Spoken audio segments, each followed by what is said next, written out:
নমস্কার, প্রান্তিক গাইডে সবাইকে শুভেচ্ছা অভিনন্দন। WBCAP অর্থাৎ সেন্ট্রালাইজ অ্যাডমিশন পোর্টালে যারা অ্যাডমিশন হচ্ছে 2026-27 সেশনে ফার্স্ট সেমিস্টার সমস্ত বিশ্ববিদ্যালয়ের আন্ডারে বিভিন্ন কলেজে যারা অ্যাডমিশন নিচ্ছ, যারা এখনও পর্যন্ত পছন্দের কলেজ অর্থাৎ ড্রিম কলেজে চান্স পাওনি, তোমাদের এখন কি করণীয়, তোমাদের কি করা উচিত এবং কীভাবে তোমরা পছন্দের কলেজে অ্যাডমিশন নিতে পারবে, এবং যারা মপ আপ রাউন্ডে অংশগ্রহণ করবে তারা কি পূর্বের টাকাটা ফেরত পাবে, বা ডকুমেন্টস ভেরিফিকেশান, ফিজিক্যাল ভেরিফিকেশান কবে হবে, সমস্ত ডিটেলস আমি জানাবো। খুব মনোযোগ দিয়ে আমার কথাগুলো শুনবে। সংক্ষিপ্ত আকারে আমি আমার বক্তব্যটা তুলে ধরবো, তোমাদের সমস্যাগুলো তুলে ধরবো, সমাধানটাও আমি বলে দেবো। সেই অনুযায়ী তোমরা সেই গাইডলাইনে ফলো করবে। কলকাতা বিশ্ববিদ্যালয়ের আন্ডারে যারা ফার্স্ট সেমিস্টারে বিভিন্ন কলেজে বাংলা অনার্স বা মেজর, জেনারেল বা এমডিসি কোর্সে অ্যাডমিশন নিয়েছো, আমাদের শীঘ্রই কিন্তু অনলাইন ক্লাস শুরু হয়ে যাবে। অ্যাডমিশন চলছে, যারা অনলাইন ক্লাস করতে চাও স্ক্রিনে নাম্বার যোগাযোগ করবে, সমস্ত কিছু হেল্প হয়ে যাবে। প্রান্তিক গাইড নাম্বার 1 কোচিং সেন্টার, প্রান্তিক গাইডের notes best quality number 1, 100% common suggestion.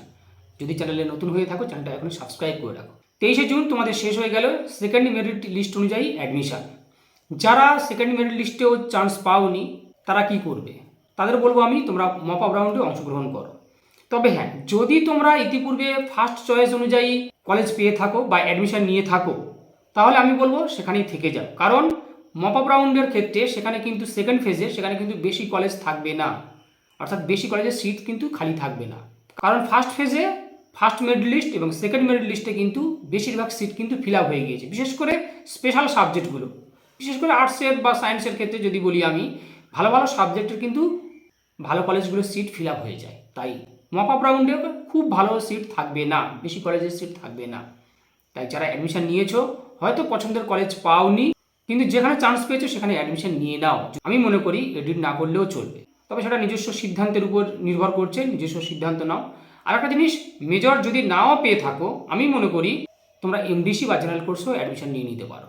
কোনো ডিফারেন্স নেই, জেনারেল বা অনার্সের কোর্সের মধ্যে কোনো ডিফারেন্স নেই, গ্র্যাজুয়েশন পাসটা হলেই হবে। যারা আপগ্রেডেশনেও নতুন কলেজ পাওনি, তোমরা কি করবে, মপ আপে অংশগ্রহণ করো। মপ আপ রাউন্ডে আশা করছি কলেজ পেতে পারো, আশা রাখা যায়।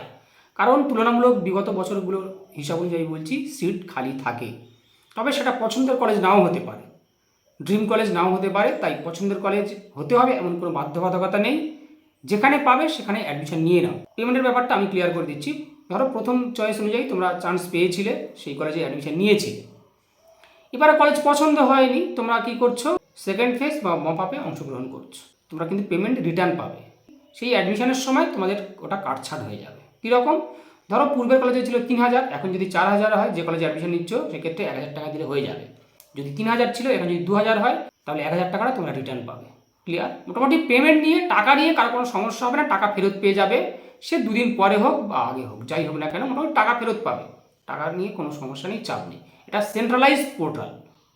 ক্লিয়ার? 7 জুলাই থেকে শুরু হচ্ছে মপ আপ রাউন্ড বা সেকেন্ড ফেজ। যারা এখনও পর্যন্ত ফর্ম ফিল আপ করোনি, নতুন করে ফর্ম ফিল আপ করার সুযোগ পাবে। এবং যারা পছন্দের কলেজ বা ড্রিম কলেজ পাওনি, তারাও কিন্তু সুযোগ পাবে।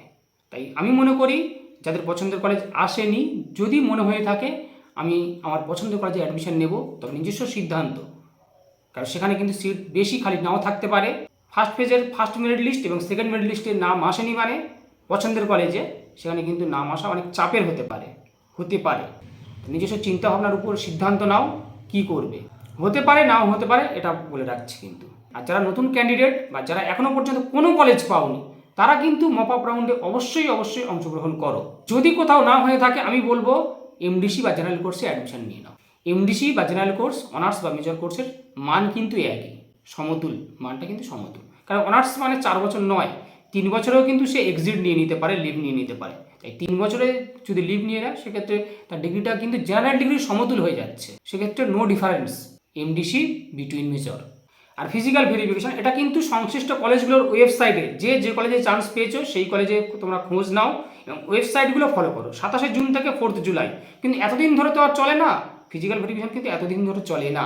তাই সংশ্লিষ্ট কলেজের ওয়েবসাইট এবং কলেজে খোঁজ খবর লাগাও, সেখানে কবে ফিজিক্যাল ভেরিফিকেশন হবে। ফিজিক্যাল ভেরিফিকেশনে কিন্তু সবাইকেই অংশগ্রহণ করতে হবে। ফিজিক্যাল ভেরিফিকেশনে সবাইকেই অংশগ্রহণ করতে হবে। সমস্ত অরিজিনাল ডকুমেন্টস নিয়ে হাজির হবে। এটা কিন্তু তোমাদের প্রভিশনাল অ্যাডমিশন হয়েছে মানে কিন্তু 100% সিকিউর নয় যে তুমি অ্যাডমিশন হয়ে গিয়েছো।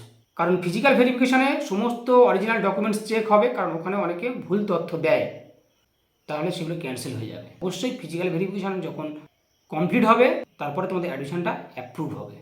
তাই ফিজিক্যাল ভেরিফিকেশানে সমস্ত স্টুডেন্ট অংশগ্রহণ করবে এবং সমস্ত ডকুমেন্টস নিয়ে তোমরা হাজির হবে।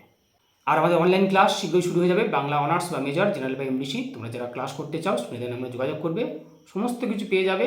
ভালো রেজাল্ট করতে গেলে প্রান্তিক গাইড তোমাদের কাছে best choice and first choice. 75 থেকে 80% মার্কস যদি পেতে চাও, অবশ্যই প্রান্তিক গাইড তোমাদের কাছে প্রথম প্রায়োরিটি পাওয়া উচিত।